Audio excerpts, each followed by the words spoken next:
In the most epic of biblical battles, an impressive story emerges, shrouded in mystery and divine power. Today, we dive into an account where an angel descended from the heavens to face a horde of 185,000 human soldiers. His goal? To protect the kingdom of Judah from an invasion that seemed inevitable. This video reveals, detail by detail, the hidden elements of this legendary narrative, which unites faith, courage, and an unprecedented divine intervention.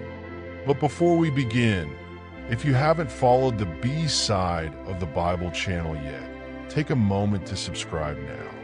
Here, we bring the unknown side of biblical stories, revealing hidden secrets that few dare to explore. Don't miss any revelations.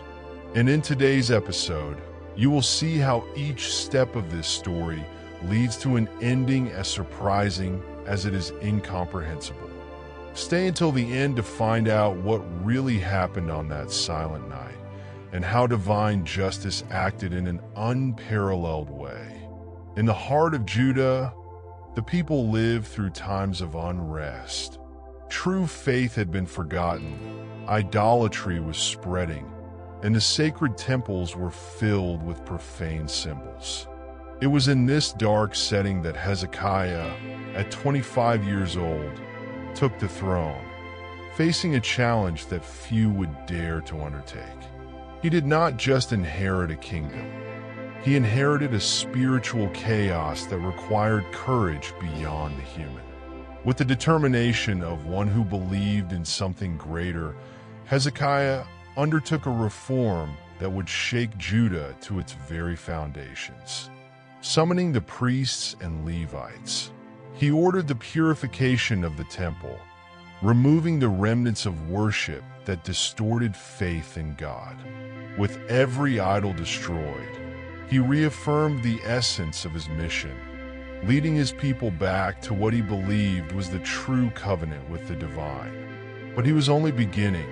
Hezekiah's actions, like a harbinger, would attract forces he could not yet imagine. His struggle would not only be against men, but against something that moved in the shadows. Among the relics of the past, there was a mysterious and controversial figure, the bronze serpent that Moses had lifted in the desert at a time when healing was granted to those who looked at it. The artifact, which had been a symbol of salvation, had turned into an object of veneration. Over generations, this sacred symbol had become an idol, diverting the focus of the people of Judah. What was meant to be an aid had become a spiritual burden. Hezekiah, seeing the threat that this cult posed to pure faith, made an unthinkable decision. He ordered the serpent to be destroyed, breaking it into pieces, in an act that defied ancient traditions. This gesture symbolized a definitive break with a corrupted past, establishing that the kingdom of Judah would not surrender to objects or rights. And, as if it were an inverted prophecy, the destruction of the idols seemed to pave the way for a new, greater, and more uncertain battle. While Hezekiah focused on restoring Judah, an even more threatening shadow approached. To the north, the mighty Assyrian Empire was expanding its borders with an insatiable appetite. Its leader, Sennacherib, was known for his ferocity, and his disciplined and ruthless army was capable of subjugating any nation. To him, Judah was just another obstacle, a small land that should bow before the Assyrian power. Hezekiah, aware of the imminent threat, tried a peaceful approach. He sent tributes of silver and gold, hoping it would be enough to deter the Assyrian advance. But Sennacherib did not want just gold. He wanted total submission. Each diplomatic gesture by Hezekiah seemed to intensify Sennacherib's fury, and the Assyrian shadow hung heavier over Judah. The tension between the two kingdoms reached its peak, and Judah's fate seemed to hang by a thread. On the horizon, Assyrian troops marched, ready for the final confrontation. When Sennacherib decided to invade, he sent a letter full of insults and challenges, defying not only Hezekiah, but the very God of Israel. The letter reached Jerusalem like a death sentence. Sennacherib's words were a direct insult, a provocation that tested the limits of the faith of the people of Judah. In a desperate gesture, Hezekiah went up to the temple, tearing his garments in mourning, and laid the letter before the altar as a silent plea for divine help. It was then that the prophet Isaiah brought an unexpected message. Do not be afraid. These words echoed through the halls of the temple like a breeze of hope amidst despair. Isaiah assured Hezekiah that Sennacherib would never set foot in Jerusalem, that an invisible force was ready to act. But how to trust this prophecy in the face of such a vast army? Even with doubts lingering in the hearts of the people, Hezekiah held on to Isaiah's promise. And while the Assyrian army surrounded Jerusalem, something far greater was preparing to descend from the heavens. Night fell over the Assyrian camp, and an eerie silence took over the place. No man suspected what was about to happen. Suddenly, amidst the darkness, an invisible force moved. An angel descended from the heavens, silent as a whisper, lethal as judgment itself. Without a single sword being raised, 185,000 soldiers fell in one night. At dawn, the battlefield was covered with bodies.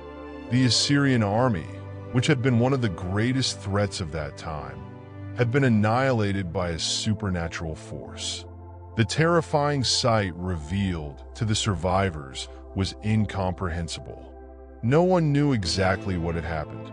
The only certainty was that a force beyond human understanding had descended from the heavens, protecting Jerusalem in an absolute and definitive way.